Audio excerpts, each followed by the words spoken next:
Bom dia, louvado seja nosso Senhor Jesus Cristo, para sempre seja louvado com nossa Mãe Maria Santíssima. Interessante. Enquanto isso, vamos pedindo a Nossa Senhora para que ela nos conceda a graça da fidelidade a Jesus, da fidelidade ao verdadeiro magistério da sua igreja, que a gente não abra mão da verdade de Deus, que Nossa Senhora vai dizer para nós que é inegociável, de fato, né? Inegociável. A verdade de Deus é inegociável. Vamos lá. Queridos filhos, voltai-vos àquele que é o vosso único caminho, verdade e vida. Viveis num tempo da grande batalha entre o bem e o mal. O demônio age para afastar-vos da verdade, mas vós podeis vencê-lo pela força da oração e na fidelidade ao meu Filho Jesus. Os homens perversos planejam, mas seus planos cairão por terra e Deus vencerá. Dobrai vossos joelhos em oração, amai e defendei a verdade. A casa de Deus não é como empresas onde seus donos negociam e se unem para ser uma só. A verdade de Deus é inegociável. Acolhei o Evangelho do meu Jesus e busquei forças na Eucaristia. Abri vossos corações e aceitai a vontade de Deus para vossas vidas. A mensagem é grande, mas vou parar por aqui. É a mensagem 4.666, do dia 17 de julho de 2018. Você pode conferir em nosso site apelosurgentes.com.br. Não é assim, não é como empresa. Essa mensagem foi transmitida quando eu estava em missão na Itália. Foi um recado direto para a Igreja Católica. Não tem dúvida não. Isso aqui é um recado diretíssimo da Mãe de Deus, do céu, para a Igreja Católica. Olha onde é que ela está. Ela está em todo canto. Onde eu estava, em missão na Itália. E onde veio a mensagem? Na Itália. E o recado foi para quem? Para a Igreja Católica, em primeiríssimo lugar, em primeira mão. A casa de Deus não é como empresas. Então, que a gente veja esse recado de Nossa Senhora, para não brincar com as coisas de Deus, achando que a Igreja Católica pode ser negociada, né? Então, Nossa Senhora disse que a verdade de Deus é inegociável, o Evangelho é inegociável, não há acordo, né? Eucaristia, ela também já disse que a Eucaristia, a presença real de Jesus na Eucaristia é inegociável, não há acordo. Então, os católicos têm que estar atentos. Quando aparecer alguém querendo negociar aí com a Eucaristia, para dizer, não é bem assim, que já tem padre por aí, né? Cardeais e bispos por aí, os desonestos, porque os honestos vão sempre defender a verdade. Porque se eu estiver na igreja, Pedro Regis te falando ao vivo, e qual pode ser padre ou bispo, abrir a boca para dizer que Jesus não está na Eucaristia, vai ouvir o que não quer ouvir, né? Porque calado eu não fico. O mal do católico é que ele berra contra político corrupto, etc., mas quando a corrupção é espiritual que entra na igreja, todo mundo fica calado. Ah, Jesus não está na Eucaristia, é simbólico, é isso, é aquilo. Aí o católico fica calado. Isso é vergonhoso. Lembrar que Jesus disse no Evangelho, né? Quem tiver vergonha de mim diante dos homens, também terei vergonha diante do Pai. E aí como é que vai ficar? Né? Quer dizer, que católico nós somos, né? Para ficar em silêncio diante de tantas inverdades que se espalham, né, dentro da casa de Deus. Então vamos ter cuidado. A gente não pode admitir esses absurdos e o silêncio, Nossa Senhora diz, o silêncio dos justos fortalece os inimigos de Deus. E essa é a mais pura verdade. O silêncio dos justos fortalece os inimigos de Deus. Então que nós, que somos batizados, que amamos a verdade de Deus, possamos mesmo ter a coragem de defender o Evangelho, defender os ensinamentos da igreja, defender aquilo que a igreja sempre defendeu e ensinou ao longo de mais de 2000 anos. Como fica, né, essa situação? Um diz uma coisa ali, outro diz uma coisa aqui, e vai ficando por isso mesmo, e aí as pessoas vão perdendo a fé, porque o católico já não é muito católico, achando um empurrão das lideranças católicas que ficam ensinando heresia, aí agora que ele estraga tudo de vez, né? Agora, não abandone a sua fé por causa dessas maluquices que está acontecendo na igreja no final dos tempos, gente. Isso aí não é uma coisa normal, não. Só os falsos católicos é que não perceberam, porque os verdadeiros já estão ligados, né? E uma de fé, mas Nossa Senhora está falando, a verdade está aí, claramente. Só uma pessoa cega é que não quer admitir que o que Nossa Senhora está falando é a verdade. Tamanho de Deus. Então há pessoas, grupos pelo Brasil e fora do Brasil que estão divulgando, que estão fazendo catequeses, né? Eu vejo no YouTube vários grupos fazendo catequeses, usando a mensagem de Nossa Senhora para evangelizar. Então Deus vai dar recompensa. Eu sou pecador, você, todos nós somos pecadores. O importante é Jesus e Maria. Mas não abramos mão, como Nossa Senhora está nos dizendo nessa mensagem, da verdade de Deus. Nós não podemos deixar Jesus sozinho nessa hora, né? Ele já foi abandonado na cruz por muitos dos seus amigos, quando foi ao Calvário. Agora a igreja dele está indo ao Calvário. Nossa Senhora avisou lá décadas passadas que a igreja chegaria ao Calvário, que haveria um momento de dor, de sofrimento, de angústia da igreja, mas as pessoas achavam que aquilo tudo era uma piada.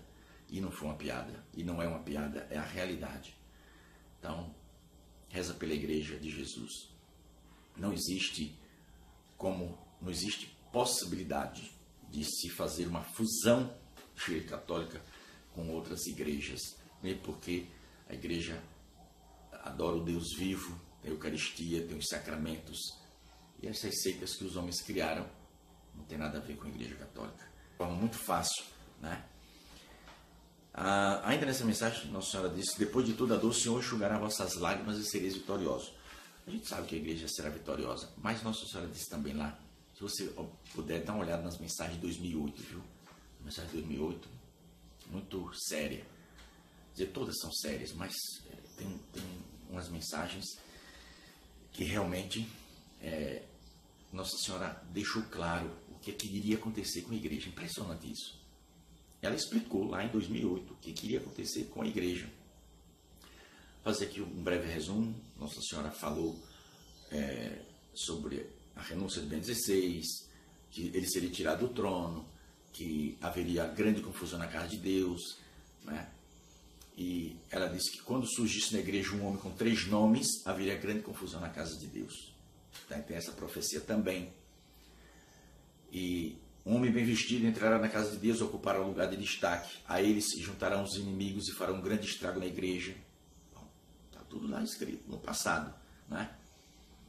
Nossa Senhora também profetizou que nós teríamos um Papa jesuíta na igreja e que no período do Papa jesuíta haveria grande confusão na igreja. Tá, eu vou fazer o que? Eu vou esconder. Quem é que está fazendo confusão? Não sei. Não estou aqui para acusar ninguém. Estou aqui para dizer o que está na mensagem. É mentira, tá. Mas se você quiser. Se a aparição de Anguera, eu vou repetir aquela frase famosa que eu sempre digo, né? Se isso aqui não fosse verdade, fosse daqui, da cabeça, maravilha, beleza. A aparição de Anguera, se a igreja hoje, a Diocese de Feira de Santana, que aqui tem competência, viu, para julgar a aparição de Anguera. Qualquer outra diocese fica dando palpite, excesso de ignorância, né? Qualquer padre, qualquer bispo que dá palpite sobre a aparição de Anguera, vamos dizer, lá em Roma, lá no Vaticano, alguém deu palpite? Ignorância. Ninguém lá em Roma tem competência para julgar a aparição de Anguera. Só quem tem competência, a não ser que o que eu li dos documentos da igreja esteja errado. Que eu li, eu tenho o documento. Diz que quando uma aparição acontece em um determinado lugar, quem tem competência para acompanhar e julgar o caso é o bispo local. Não é o Papa, não é cardeal, não é bispo de outra diocese.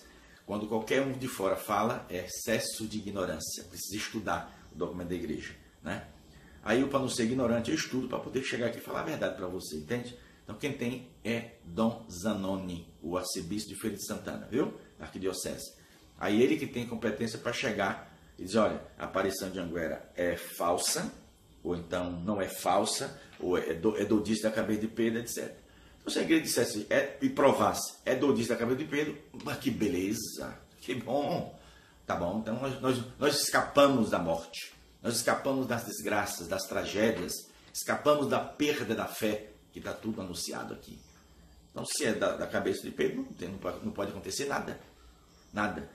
Se é da cabeça de Pedro, essa profecia aqui, que a casa de Deus não é como empresas em que seus donos, né, onde seus donos se unem para ser uma só. Isso é um recado, né? Nós só usamos uma metáfora para dar um recado para a igreja. Olha, a igreja do meu filho é uma só. Você não inventa de se unir, se juntar com outra, não. É isso que ela quer dizer para a própria igreja. Então, se fosse da cabeça de Pedro, a gente não estava vendo agora esse balburio, esse zum, querendo que isso tá, essa profecia aqui está para se cumprir a qualquer momento, viu? Então, fiquem atentos às profecias de Anguera, né? Fiquem atentos. Eu vou até ver se eu peço o pessoal que acompanham, eu tenho um grupo bom de leigos, viu? Padres, nós temos poucos padres temos muitos padres que acompanham, mas poucos que querem botar a cara a tapa para chegar e defender Nossa Senhora. Mas os leigos, estou vendo que tem muitos leigos aqui que não estão com medo de mais nada. Eu também não tenho medo de mais nada. Eu nunca tive, na verdade.